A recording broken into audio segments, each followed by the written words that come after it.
And the thing that I would like to start today off with is letting you know that graphical analysis is not like a topic that we're studying here and then we move on and we move on to a different topic, although we do move on to a different topic. Graphical analysis is a procedure in science that you're going to have to be able to apply to any situation going forward. So, for example, just as an illustration, if you were to look at your formula sheet under electricity and magnetism, you can locate this formula. I would like everybody to find that formula right now. It's under electricity and magnetism.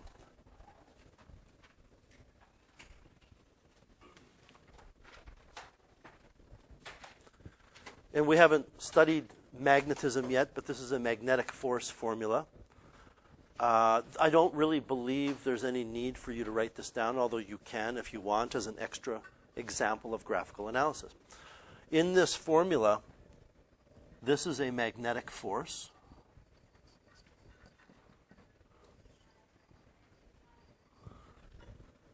This is an electrical current.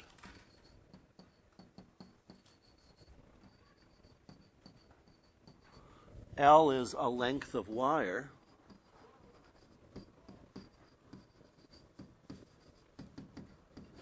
And B is magnetic field strength.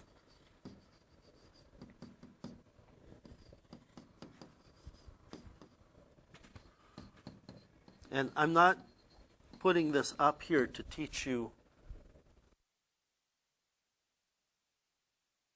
Not putting this up here to teach you about this formula or about magnetic fields or forces. I'm putting it up here to give you an illustration of graphical analysis. Okay?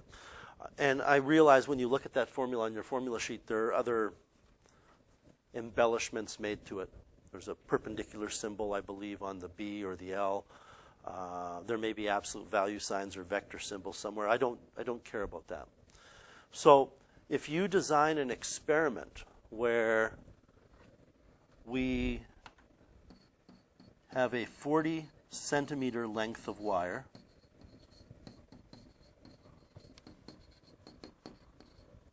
and we have a magnet of unknown magnetic field strength. And by the way, I know it's kind of goofy that we use the symbol B for magnetic field, but we do. And what you do is you take that piece of wire and you put it in the magnetic field of the magnet and you supply an electric current to it. You attach it to a voltage and you measure the current. And I'm not even going to get into what the units of any of this stuff is, but what you do is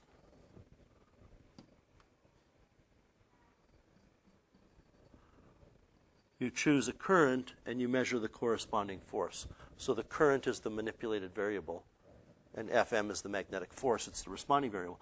You then change the current and get a new magnetic force, and you collect your data like this. Okay, so you have a whole bunch of data. And what you discover is that when you put that data on a graph with the current, which was the manipulated variable on the horizontal axis, and the magnetic force, which is the responding variable on the vertical axis, what you will discover is, neglecting error for a second, because the data is not going to fall in a perfectly straight line, the relationship will be linear. Okay? And if in this problem, if the problem was, what's the magnetic field strength, then we can do a graphical analysis. And the reason we can do a graphical analysis is because we have this formula, Fm equals ILB, and this is our y, and this is our x. And we know that it has to follow, since it's a straight line, y equals mx plus b. And I'm just going to take a breath here and pause. I hope you understand the b that I've just written is different than the magnetic field strength. The capital B represents the magnetic field strength, which is the goal of this hypothetical problem, and lowercase b is the y-intercept. Well, which of these three, well, just before I get to which of the variables is x, I hope you see that we've plotted this on the y-axis. So which of those three variables is x? Well, it's the current. So I'm simply going to shuffle these variables around and do that. And now what I can say is that the current is x, which means the slope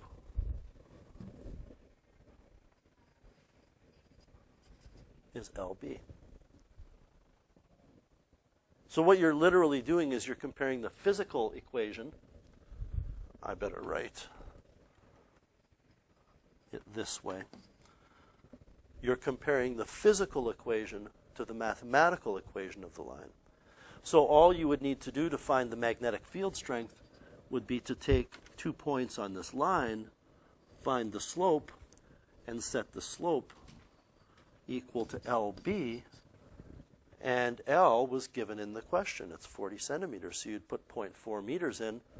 You could take the slope and divide by 0.4, and you would get the magnetic field strength. You know, it works for any equation. If we had EK, this is a really silly illustration, but it drives the point home. If we have this, and you did an experiment where you varied the speed of an object and calculated somehow its kinetic energy, and you put the kinetic energy here and v squared here, then this is your y, this is your x, so your slope is going to be half of the mass by comparison. So where we left off yesterday or on Friday was we had this graph. I went through an explanation of y equals mx plus b and how it relates to Coulomb's law. And in this example, x is the reciprocal of r squared. That's why 1 over r squared is plotted there, because then you can say y equals constants times x. And what your job was, I believe we already found the slope, actually, didn't we? Didn't we do a linear regression on our calculator to find the slope and y-intercept? Yeah, that was what we got for the slope. So by way of comparison, all you had to do to finish this question was to say that that slope equals 4.65, I'll do it this way. That slope equals KQQ, so 4.6875 times 10 to the negative 4 equals Coulomb's constant, which we're after. And then somewhere in the question, you were given those controlled variable values. You were told what the charge on the two spheres were. And if I can find them, they were negative 2 microcoulombs and negative 3 microcoulombs, so you can put those numbers in.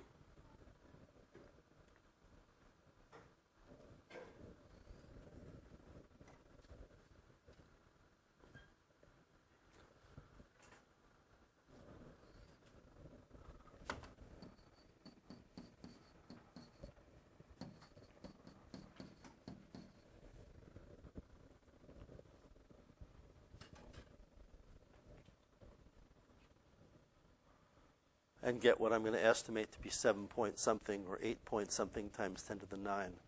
Can you calculate that for me if you haven't done so already? So you have to divide that slope by both charges, or you can multiply the charges first and then divide by the product, or you can divide by each charge one at a time.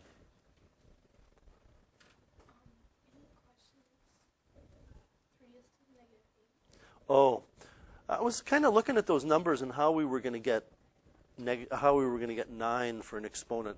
The 3 is times 10 to the negative 8. Thank you.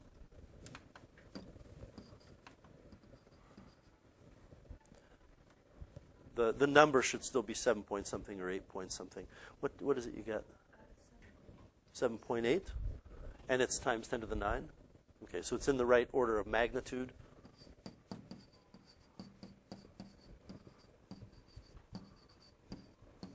And, you know, a couple of you have sent me emails. A couple of you talked to me first thing this morning. This is, you don't get it. It's kind of a comment I get. And I understand that, but it's not something you're going to get the first time it's shown to you. Not most people. It's going to take some practice and some, well, practice. It's going to take some doing some problems. So what we're working on today is you're completing the attached assignment. And I want to go over, I don't know if I made that correction in your notes or not, but in the answers I have a slope for one of these, and I have 0.24 Newton. It should be Newton meters squared. I don't know if I made that correction. I made the correction? Okay.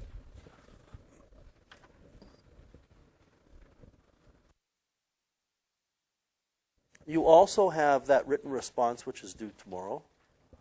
So today's kind of a work day, but I want to kind of set things up here for the very first set of problems. I believe that you're going to be using this information pardon me. I want to talk about the piece of information that you use for questions 3 to 7. Okay? And what I will say to you is, in order to be successful at graphical analysis, you have to understand the physics principles that are going on. So let's walk through this together, and once you understand what's going on physics-wise, we should be able to set up a graphical analysis. So a group of students conducts an experiment. What they have are two metal spheres, or two spheres anyway, I guess they're metal, and one is attached to a metal rod. It's on an insulating stand, so this dark shaft on this apparatus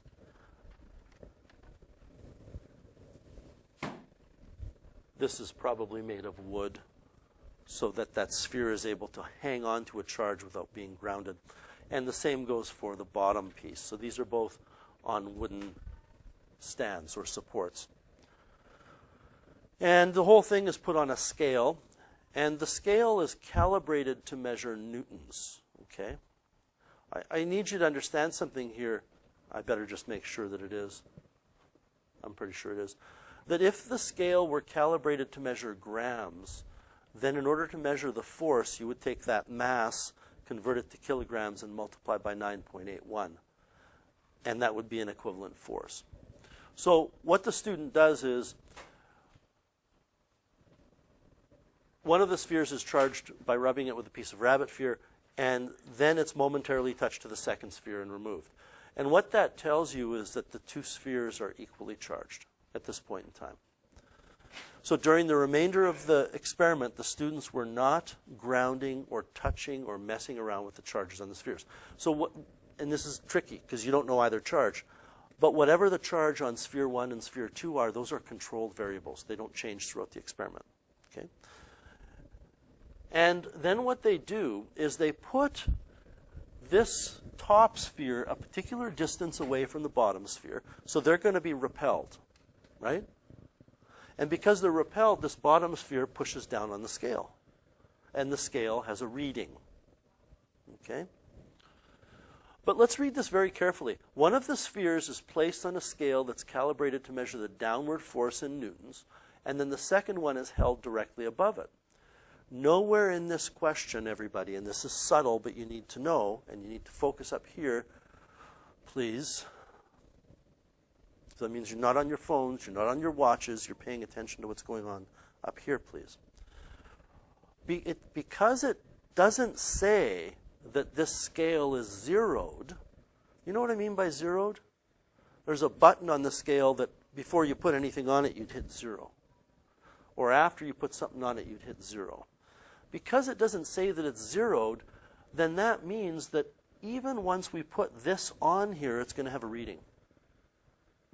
Even if this is nowhere in the vicinity, that scale is going to read something because gravity is pulling that first sphere down.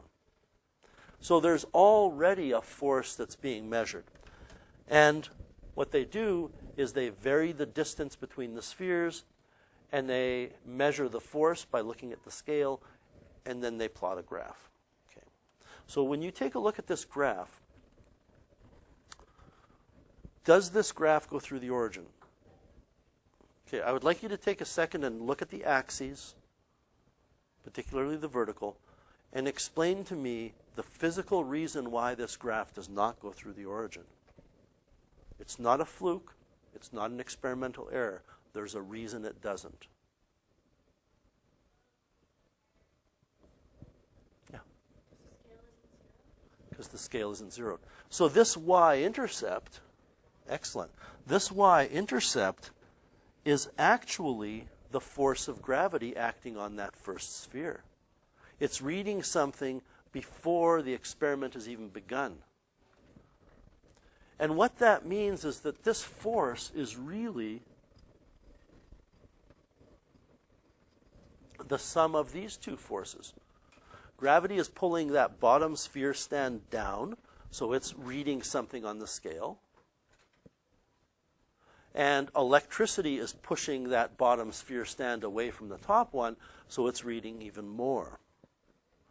And what that means, and I want to be careful. I don't know that it's necessarily a good idea to write this here. I'm just pointing out that this force is the sum of two forces. So what that means is that the force that the scale reads is the electric force plus the force due to gravity. And if we start building from this some more detail into this equation, Fe is kqq over r squared, and this is mg. And we can start to do a comparison here. F scale is y, that's y. What's x? Take a look at your graph. What's x?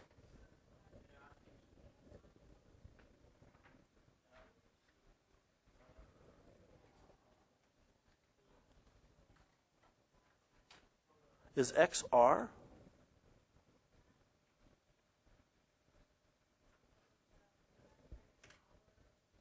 It's not r. Shannon? It's 1 over r squared. And the reason why it's 1 over r squared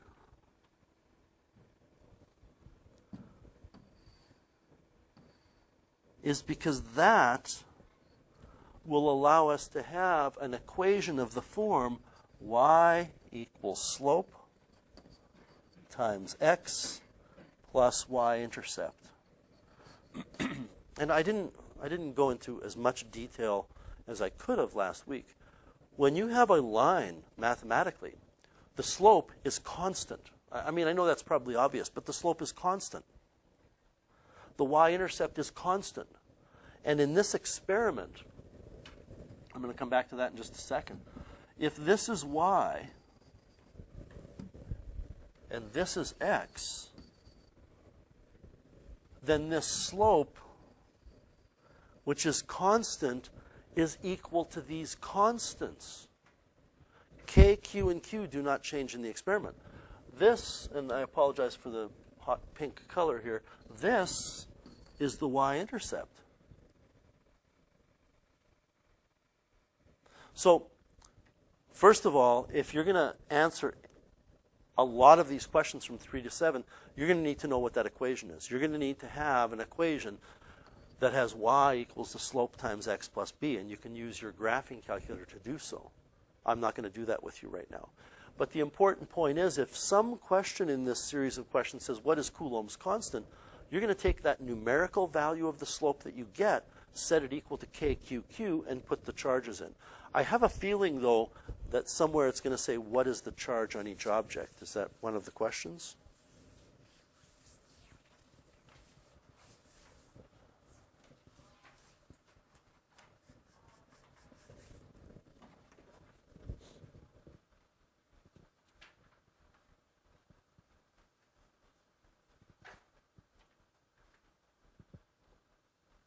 Never actually asked for the charge, I guess, eh? You know, you could find it, though, by taking the slope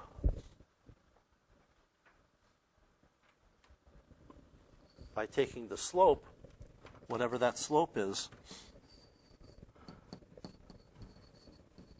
and dividing the slope by Coulomb's constant and then taking the square root, if you were asked that. Anyway, to answer any of the questions, you need the equation, and I think finding the equation of the line of best fit using your graphing calculator is the best way to go. Is that a little more helpful now? You're feeling a little better? Give these questions a crack. Question, Ian. How come on the graph the force experienced by the sphere 1 is less when the distance is less? It's not. The graph, the question is, how come on the graph, and I get what you're saying, you're focusing on, say, this area here, that there's a smaller distance and you get a smaller force, and it should be opposite. It's because this isn't distance, it's the reciprocal of the distance squared. So if I take, and I want to be careful here, this is not an exponential notation. This just means the units are that, okay? I know that's not what you're asking about, but I feel as though I want to talk about it. So if I take, for example, this right here, 10, as an x value, that is not r. That 10 over meters squared is the reciprocal of the distance squared. It's not the distance.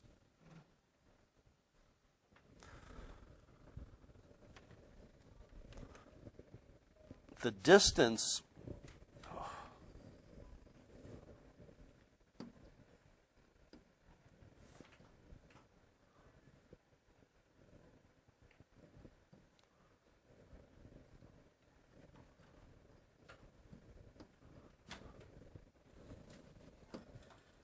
Oh, I hate this calculator. Give me a second.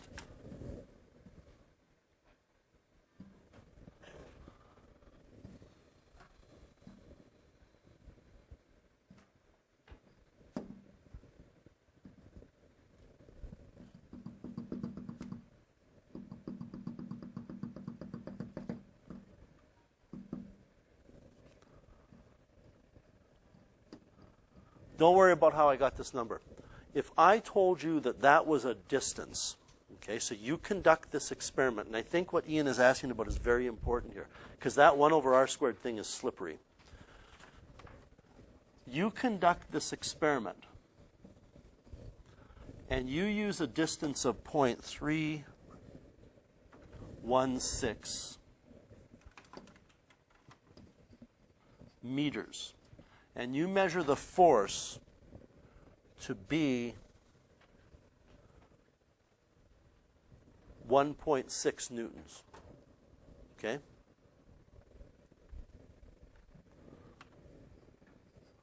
And you repeat this. If you plot this data, if you plot the force here and r here, you will not get that graph. You will get this graph, which to you makes sense because a smaller distance means a greater force. It's precisely because we don't get a straight line here that you have to then take this data and figure out what 1 over r squared is. And when you take 1 divided by this distance squared, which is what's going to actually go on the graph that you're looking at it, you get the number 10. And that is the point that I've circled here, 10, 1.6. So because this is a reciprocal of distance squared on the x-axis, these are actually large distances to get a reciprocal squared that's a small number. To get a reciprocal squared that's a big number, you have to use a tiny distance. Does that answer it? Okay. That 1 over r squared thing is a very tricky thing. It's not distance. It's whatever the distance is squared and reciprocated. Any other questions with that? Okay, so all you're working on today, you got about an hour here or so to work on this, is you're doing all of the graphical analysis problems in your handout, and you're polishing up or working on that written response problem, which is due tomorrow. At every opportunity, when we learn a new equation, I can very easily give you an illustration of how a graphical analysis would appear. but you're probably going to see one on every unit exam from here on in, and I know you'll see one on the diploma exam. It's just a matter of what equation are they connecting to y equals mx plus b. So get to work on that. I will come around and I'll help you out.